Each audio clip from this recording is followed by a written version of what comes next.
A big no. A big no. A big no. Overhype lang siya sa social media. Kung maayos ang buhay nyo sa Pinas, dyan na lang kayo. Huwag kayong mainggit sa nakikitang magagandang post sa social media.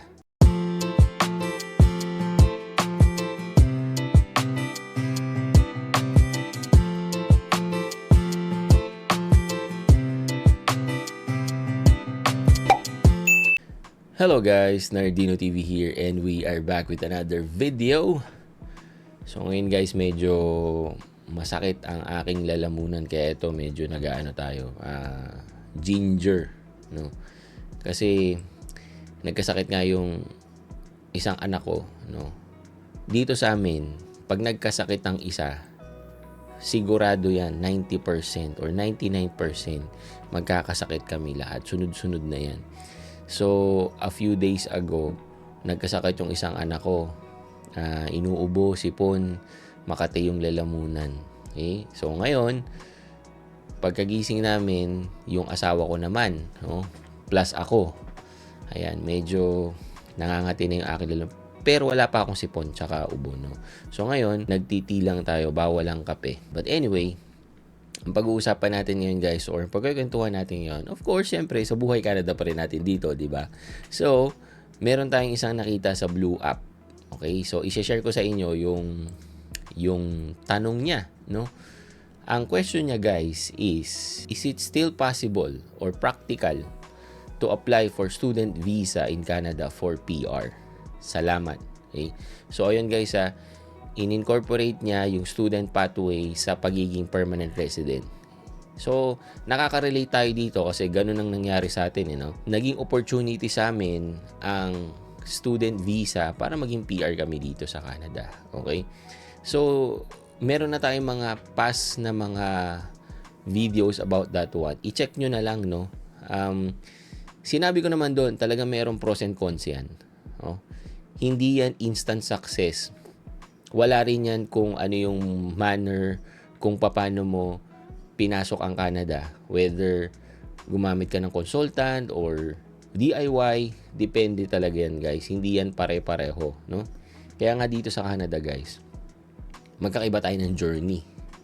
Hindi mo pwedeng sabihin na yung napanood mo si Pedro, yun na rin ang mangyayari kay Juan. Hindi po, no?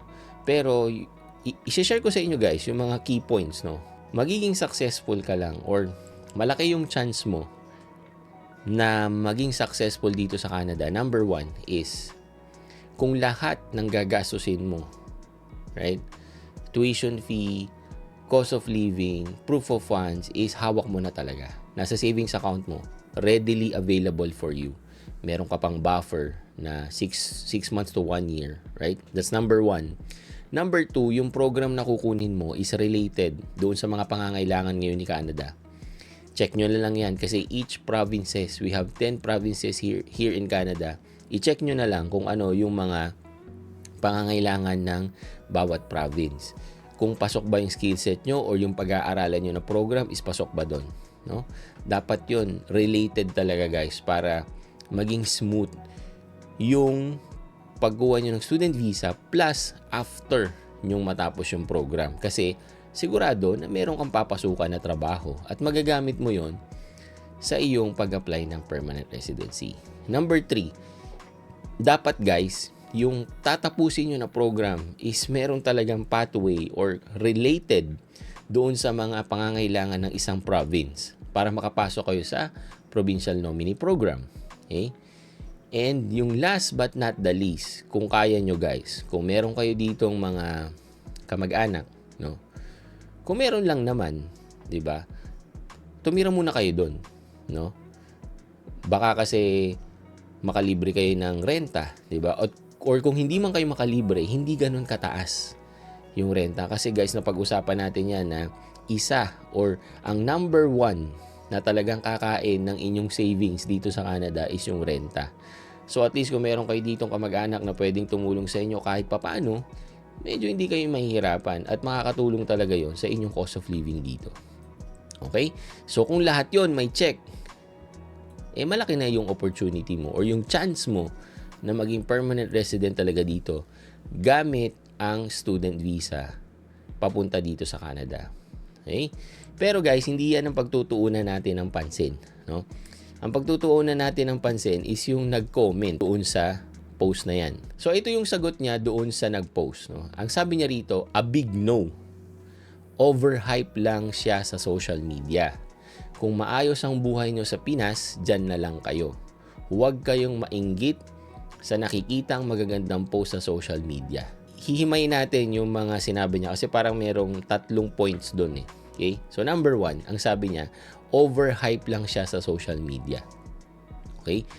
Para sa akin guys, nagiging viral ang isang post at na-hype talaga siya pag may nangyayari talagang something at may impact talaga yon, right? So ang buhay Canada guys, pumutok talaga yan yung pagiging student visa kasi number 1, mabilis talaga. Mabilis kang makapunta dito sa Canada basta meron kang budget at meron kang pera na pang-enroll at saka pang proof of funds, makakapunta ka talaga dito. Makakapunta lang ha. Hindi ko naman sinabing magiging successful ka kagad. Hindi po ganun, right? Ang point lang doon is, kaya siya nagiging viral guys, is merong positive na nangyayari. Meron din namang negative, di ba? Pero merong positive na nangyayari at yung positive na yon is may impact talaga doon sa tao. Kumbaga, yung pinanggalingan niya na country, pagdating niya dito sa Canada, ang dami niya nakukuhang positive. Okay? Kaya din, pag hinipe siya or naging viral, sinasakyan talaga ng mga tao. Kasi, totoo naman na marami nakapunta talaga dito sa Canada. Kaya nga ngayon, di ba, nagbabawas po. Nagbabawas ang Canada sa mga pinapapasok niya ng mga immigrants dito. Why? Kasi talagang marami nakapunta guys. Marami nakapasok dito sa Canada. Okay? So, I would say, yes, na overhype. Pero kasi, kahit i-hype mo ang isang post or ang isang situation, kung wala namang impact yan at walang nagiging positive na output, hindi yan tatagal. No? Pero dahil ang buhay Canada, tumagal yung pagiging hype at pagiging viral, di ba? Ang ibig lang sabihin nun, meron din siyang positive na impact doon sa mga tao na pumupunta talaga dito sa Canada. At ako, personally, masasabi ko talaga na meron siyang positive impact sa akin at sa buhay ng family ko. Right? Number 2, ang sabi niya rito, kung maayos ang buhay nyo sa Pinas, dyan na lang kayo. Okay? Meron na rin tayo nitong post, no? Pero ipapaliwanag ko lang ulit guys na yung maayos o yung successful na buhay, iba-iba yan sa depende yan sa tao guys, no? Yung kay Juan, kung ang success sa kanya is merong 100,000 na sweldo sa Pinas, kay Pedro baka hindi yun, no? Baka kahit na 50,000 lang, basta nakakapag-aral na maayos yung mga anak niya, okay na siya doon. Ang point ko lang guys is, hindi po basis na pag nakita nyo maayos yung buhay, masaya na siya. No? Kasi guys, marami akong kakilala dito sa Canada, no? Na napakalaki naman talaga ng mga sweldo sa Pilipinas, maayos ang buhay sa Pilipinas, pero they push to go here, no? Pinipili pa rin nilang pumunta dito. Shoutout pala kay Paulo, yung aking kapitbahay. Ayan, guys, na-interview na yan ni Miss Ina. So, tignan nyo yung buhay niya sa Pilipinas, yung trabaho niya sa Pilipinas, diba? Pero pumunta pa rin siya dito sa Canada. Right? Kasi guys, magkakaiba-iba tayo ng preference at priority. Parang kami guys, kami mag-asawa, may magaganda kaming trabaho sa Pilipinas, magaganda na sweldo namin, stable na, merong sariling bahay yung wife ko, pero mas pinili pa rin namin pumunta dito. Bakit? Kasi po, ang priority talaga namin is hindi yung mga bagay na yun. Hindi lang yun. Di ba? Kasi kami, alam namin na kaya naman namin kunin din dito sa Canada yung magandang trabaho, magandang sweldo, magandang bahay.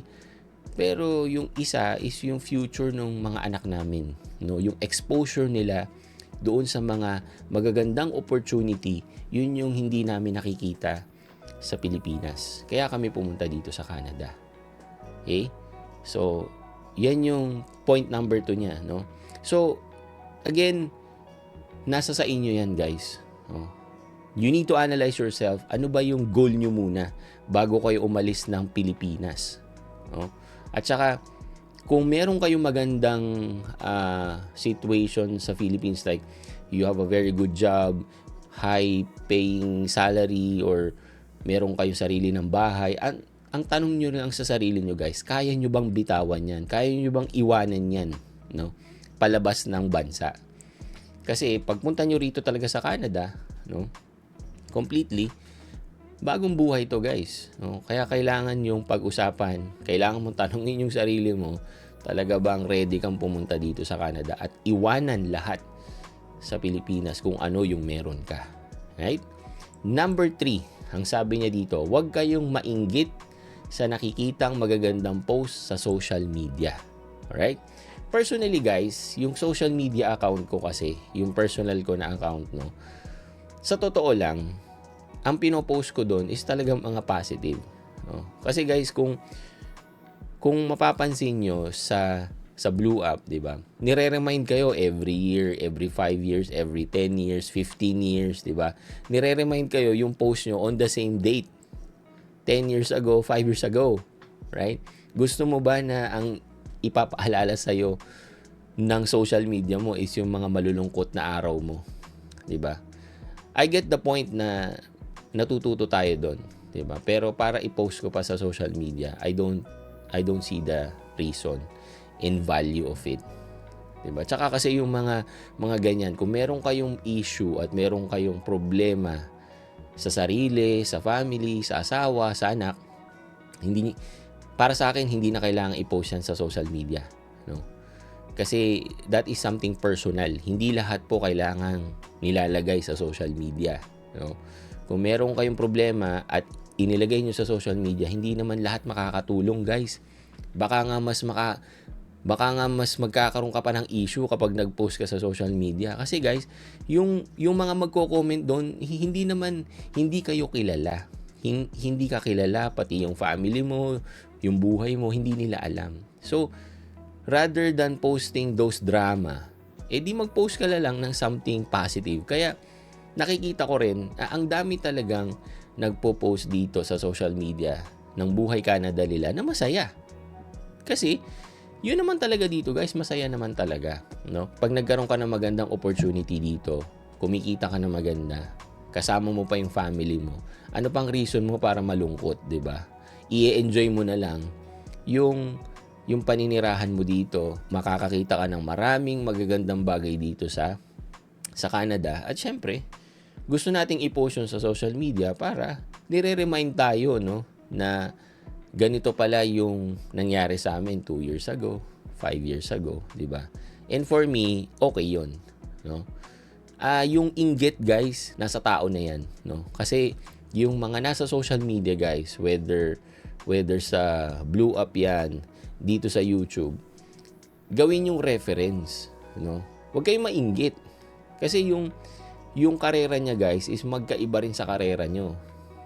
So, yung mga nakikita nyo sa social media, maging inspirasyon lang yan sa inyo para mas mapabuti pa yung buhay nyo. At maging guide, no? Halimbawa kayo, pupunta kayo dito sa Canada, manood kayo ng mga tulad nito mga vlogs, di ba? Yung mga nagpo-post ng content nila dito, 'di ba? Para pag kayo na rin ang pupunta dito sa Canada, at least hindi na kayo magsisimula sa zero, guys, kasi meron kayong mga reference na nanggaling din sa ibang mga naka-experience na pumunta dito sa Canada. Pero it doesn't mean na susundin nyo sila, no?